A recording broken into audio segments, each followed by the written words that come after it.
Kwa ihinda rĩa mĩaka karondo aikari a London na Ikuru maikaraga magiteta nĩ mũnungo wa kĩara gĩa Gĩoto kĩrĩa kĩrĩ hakuhĩ nao, no rĩu marauga mũnungo ũcio nĩ wĩhĩrĩirie. Hapa watu wengi wameathirika mbaya sana. Mimi mwenyewe na familia yangu, ule mtu ameathirika kwangu ni bibi. Niko na watoto watatu na mimi mwenyewe hata la Saturday nimekuwa hospitali. Kuna msichana wangu ako class 2 ako na skin disease complications. Wakati wa jioni watu wa hapa ungeweza kupumua mpaka unasikia unakuwa choked.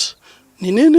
Ni ule moshi. Kĩara gĩkĩ kĩrĩa nĩ kĩa mũigana wa eka 20,000 aikari moigĩte gĩthiaga na mbere gĩkĩhagĩrĩria ũndũ ũrĩa rĩu woigĩte ũgima wao wa mwĩrĩ hatĩka-inĩ. Hii dam site iko almost 100 meters from mahali watu wanakaa, na tangu last year ile moshi imetusumbua.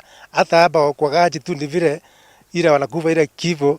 Oho thirikari ya Naikuru yugĩte nĩ ĩkoretwo ĩkĩiga kĩgĩna kĩeheri gĩa gũtigĩrĩra gĩko gĩkĩ nĩ kĩarogotwo.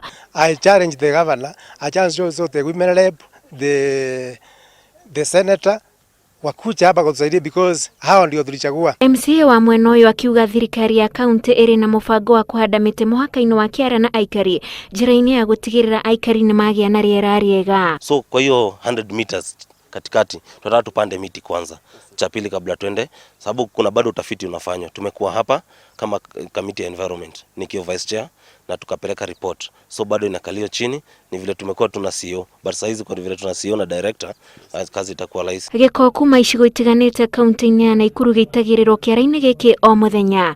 Ngĩribotera Inooro TV, njĩtagwo Wanjikũ wa Kimani.